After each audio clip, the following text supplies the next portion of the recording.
Hi everyone. So after discussing about the external features of the tongue and the muscles of the tongue, we'll head our discussion further to the arterial supply of the tongue, venous drainage of the tongue, lymphatic drainage and the nerve supply. First of all, talking about the arterial supply of the tongue. Lingual artery is the artery which supplies the tongue, okay? And lingual artery is the branch of the external carotid artery, okay? Lingual artery is the branch of the external carotid artery. Main artery supplying the tongue is the lingual artery. In addition, the root of the tongue, we studied that the tongue has three parts: root, tip and body. Majorly, the tongue is supplied by the lingual artery, but the root of the tongue is additionally supplied by the tonsillar artery and the ascending pharyngeal branch of the external carotid artery. Okay. Talking about the venous drainage, that is which veins drain the tongue. So the tongue is majorly drained by the deep lingual vein, and if you remember, while discussing the inferior surface, we talked that this was the frenum linguae, and on either side of the frenulum linguae we found two prominences which were formed by the deep lingual veins. Yes, so the venous drainage is provided by the two deep lingual veins. Now talking about the lymphatic drainage of the tongue. Okay, so talking about the lymphatic drainage of the tongue. Now see, first of all, the tip of the tongue drains bilaterally into the submental group of lymph nodes. Okay, so this group of lymph nodes which you can see, these are the submental group of lymph nodes.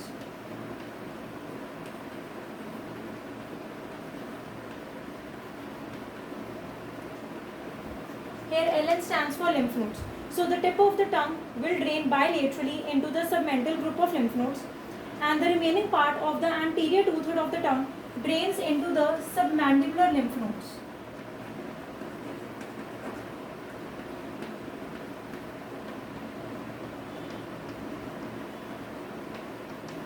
Okay, so these are the submandibular group of lymph nodes. Okay, the posterior one-third and the posterior most part of the tongue drains into the deep cervical group of lymph nodes. So this group of lymph nodes are the deep cervical lymph nodes. Okay, and the lymph from all of these will ultimately drain into the jugulo-omohyoid lymph nodes, and these jugulo-omohyoid lymph nodes are also termed as the lymph nodes of the tongue.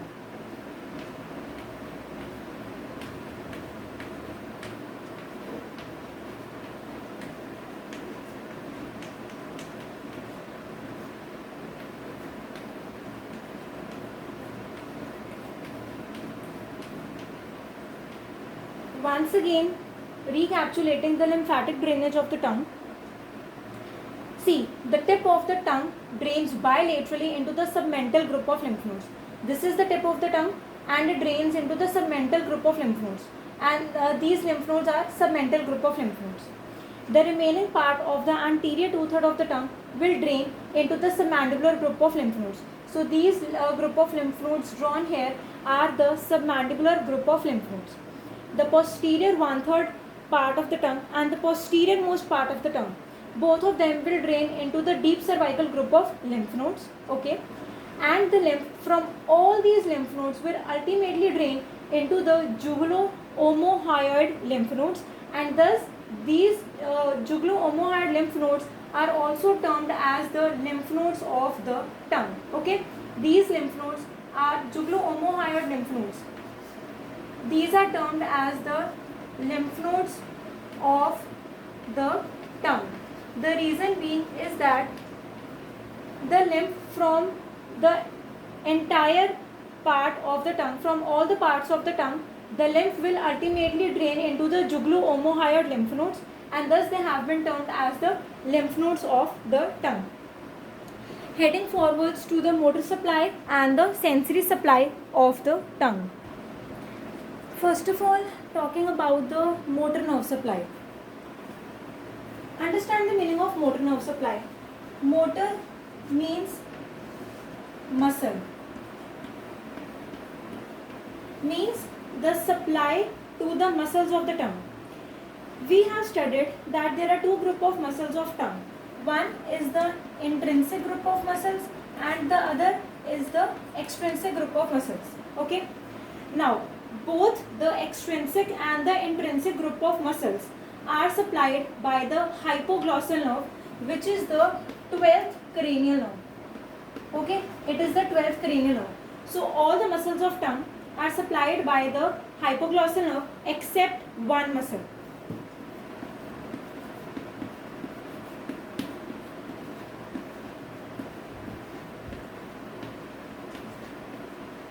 Palatoglossus. Palatoglossus is the only muscle of the tongue which is not supplied by the hypoglossal nerve. Instead, it is supplied by the cranial root of the accessory nerve through the pharyngeal plexus. Okay, just remember this exception. This is very, very important, that all the muscles, be it extrinsic or the intrinsic, muscles of the tongue are supplied by the hypoglossal nerve or the 12th cranial nerve, except for the palatoglossus muscle, which is supplied by the cranial root of the accessory nerve through the pharyngeal plexus. Okay, this thing should be known very properly. This is one of the exceptions. Okay, and remember that palatoglossus is the only muscle, or it is the only extrinsic muscle of the tongue which is not supplied by the hypoglossal nerve. Instead, it is supplied by the cranial root of the accessory nerve through the pharyngeal plexus. And the reason behind this is the embryological origin. Okay, that is, the hypoglossal nerve is the nerve of the actually the reason behind this is that the muscles of the tongue develop from the occipital myotomes. Okay, both the extrinsic and the intrinsic group of muscles of tongue develop from the occipital myotomes. Okay, and the nerve of these occipital myotomes is the hypoglossal nerve, and thus the extrinsic and the intrinsic group of muscles are supplied by the hypoglossal nerve. But on the other hand, coming to the palatoglossus, it is the only muscle which is supplied by the cranial root of the accessory nerve through the pharyngeal plexus, because it develops from the 6th pharyngeal arch, from the mesoderm of the 6th pharyngeal arch. Palatoglossus muscle develops from the 6th pharyngeal arch, and thus it is supplied by the cranial root of the accessory nerve through pharyngeal plexus, while the rest, all the muscles of the tongue, develop from the occipital myotomes and thus are supplied by the hypoglossal nerve or the 12th cranial nerve. Okay. Now talking about the sensory supply of the tongue. Sensory means sensations. Now the tongue has two types of sensations. One is the general sensation, the sensations which are present in all the three parts of the tongue, and the other is the special sensations or the sensation of the taste. Okay. Now first of all, talking about the anterior two-third of the tongue. The anterior two-third part of the tongue is the general sensation of the anterior two-third part of the tongue is received by the lingual nerve, but the taste sensation for the anterior two-third of the tongue is by the chorda tympani nerve, except for the valate papillae or the circumvallate papillae. Means that from the entire anterior two-third of the tongue, the taste sensation will be taken by the chorda tympani nerve, which is the branch of the facial nerve, except for the circumvallate papillae. Talking about the posterior one-third. For the posterior one-third part of the tongue, both the general and the special sensation, that is the sensation of the taste as well as general sensation, are carried by the glossopharyngeal nerve, which is the ninth cranial nerve. Okay, and the circumvallate papillae, the sensations from the circumvallate papillae are also carried by the glossopharyngeal nerve. Okay, now the posterior most part of the tongue. For the posterior most part of the tongue, both the general and the special sensations are carried by the vagus nerve, which is the 10th cranial nerve. Okay, so again over here you find one exception, that is the special sensations or the taste sensations from the anterior two-third of the tongue are carried by the chorda tympani nerve, except for the circumvallate papillae, because the sensations from the circumvallate papillae are carried by the glossopharyngeal nerve. Okay, for the posterior one-third part, both the general and the special sensations are carried by the glossopharyngeal nerve, and for the posterior most part of the tongue, the general and the special sensations are carried by the vagus nerve. Okay, now a short discussion on the development of the tongue.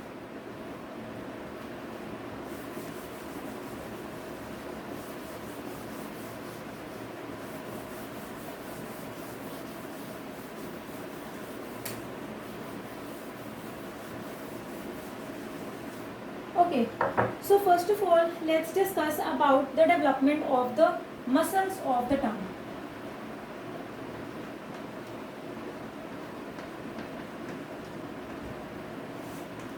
The muscles of tongue develop from the occipital myotomes.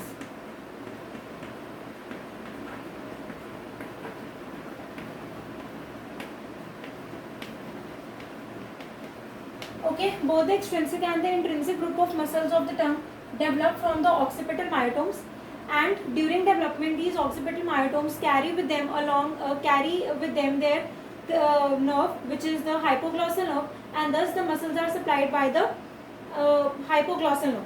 Okay, then talking about the connective tissue.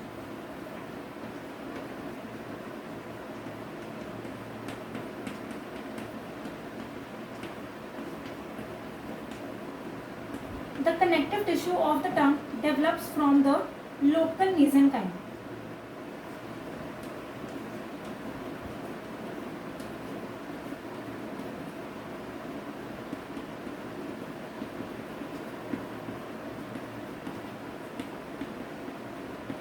The connective tissue of the tongue develops from the local mesenchyme. And lastly, coming about the parts of the tongue, that the anterior two-third, the posterior one-third, and the posterior most part of the tongue will develop from which of the pharyngeal arches.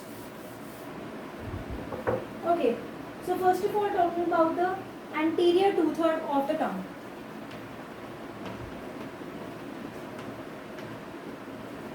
Anterior two-third part of the tongue develops from the two lingual swellings.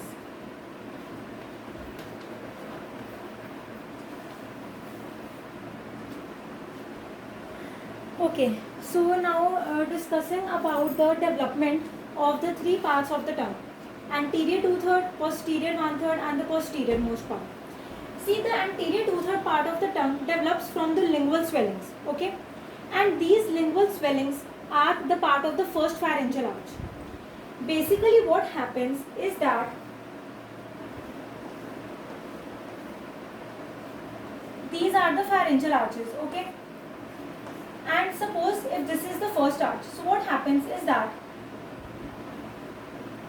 the first pharyngeal arch starts developing from both the sides, okay, such that on its terminal ends two swellings are formed. See, this was the first pharyngeal arch, okay, and just a second.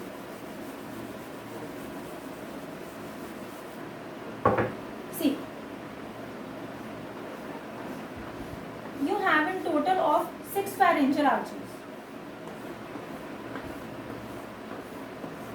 Okay, now 1, 2, 3, 4. Okay, now this is the first pharyngeal arch. So what happens is that the first pharyngeal arch of both the sides starts developing towards the center. Okay, and it will bear two swellings on its ends. Okay, these two swellings on its end, and these two swellings are termed as the lingual swellings. Okay, and just below these two lingual swellings in the center,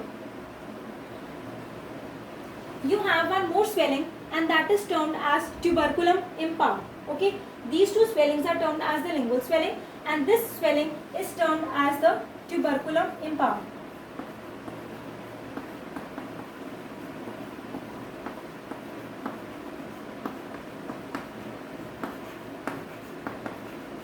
Now, what happens is that these two lingual swellings and tuberculum impar, they'll fuse together to form the anterior two-third part of the tongue.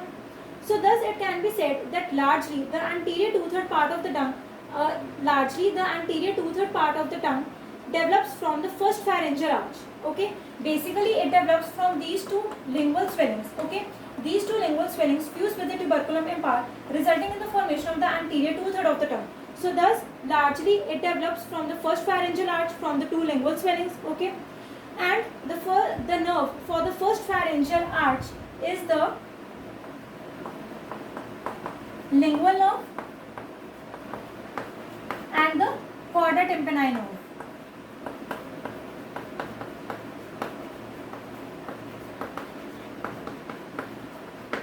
Okay, these two are the nerves of the first pharyngeal arch, and thus because the anterior two-third of the tongue develops from the first pharyngeal arch, it develops from the two lingual swellings. Thus, its the sensory supply is by the lingual nerve and the chorda tympani nerve. Okay, see, the supply of each part of the tongue is in close relation with its embryological origin. Okay, now what happens is that कि जिस pharyngeal arch से जिस part of tongue develop करता है, उसी pharyngeal arch की nerve उस particular part को supply करती है. See, जो anterior two-third part of tongue है, वो first pharyngeal arch से develop हुआ, and first pharyngeal arch की जो nerve है, वो है lingual nerve and chorda tympani nerve. Thus, anterior two-third part of the tongue से जो general sensations हैं, वो lingual nerve carry करती है, and जो special sensations हैं, जो taste की sensation है, वो chorda tympani nerve carry करती है. Okay. Now, talking about the posterior one-third. The posterior one-third part of the tongue develops from the hypobrachial eminence. Now, what happens is that this second, third, and fourth pharyngeal arches. Just a second.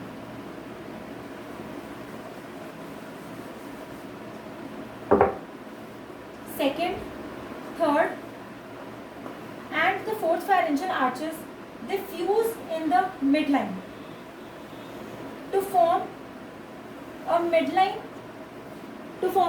swelling, and this entire midline swelling is termed as the hypobranchial eminence.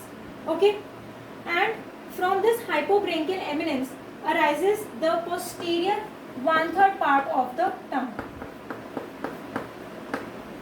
Okay, the posterior one-third part of the tongue develops from the hypobranchial eminence. Now, this hypobranchial eminence has two parts.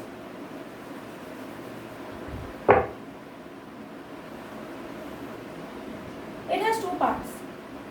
The upper part is the cranial part, okay, and this lower part is the caudal part.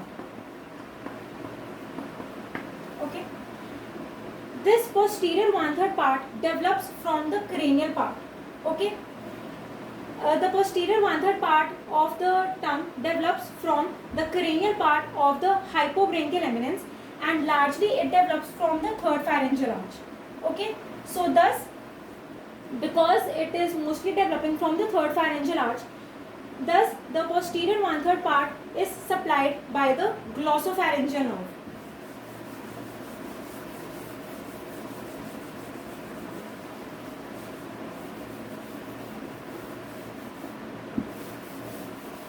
See, talking about the posterior one-third part of the tongue.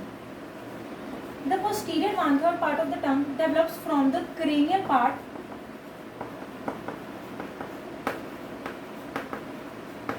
of the hypobranchial eminence.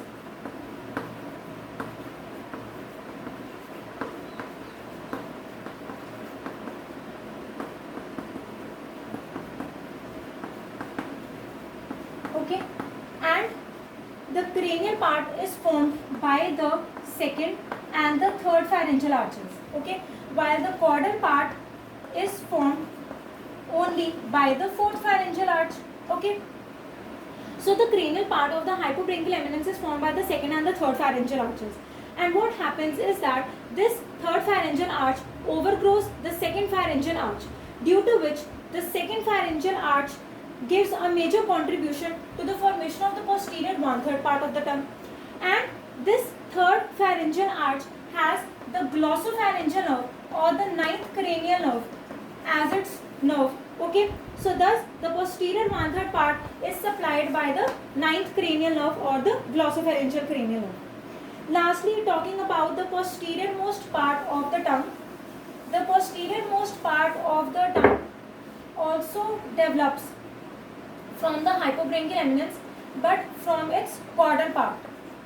And caudal part of the hypobranchial eminence is exclusively formed by the fourth arch. Thus, the posterior most part of the tongue is formed from the fourth pharyngeal arch, and the nerve of the fourth arch is the internal laryngeal nerve, which is the branch of the vagus nerve. And thus, the posterior most part of the tongue is supplied by the vagus nerve. Okay, so this was the embryological correlation of the nerve supply of the tongue. This is very important.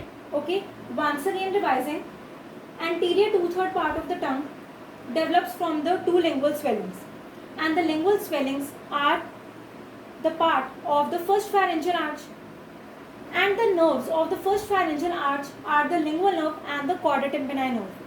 Thus, the anterior 2/3 part of the tongue receives its sensory supply from the lingual nerve and the chorda tympani nerve. The posterior 1/3 part of the tongue develops from the cranial part of the hypobranchial eminence. But what happens is that the third pharyngeal arch overgrows the second pharyngeal arch, and thus third pharyngeal arch takes part in the contribution of the formation of the posterior 1/3 part of the tongue.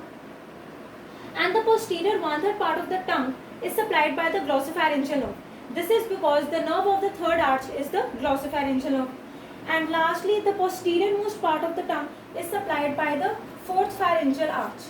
Sorry, it develops from the fourth pharyngeal arch. Okay, and the nerve of the fourth pharyngeal arch is the vagus nerve. Okay, so this was all about the tongue, the supply of the tongue, motor supply, nerve supply of the tongue, and sensory supply, arterial supply, venous drainage, lymphatic drainage, and lastly the development of the tongue. Hope you understood this entire concept of the tongue well. And if you like my video, so please do press on the like button, and if you're not subscribed to my channel till yet, so please do subscribe to my channel as well, and don't forget to press on the bell icon so that you do not miss on to the latest updates and notifications of my channel. Thank you.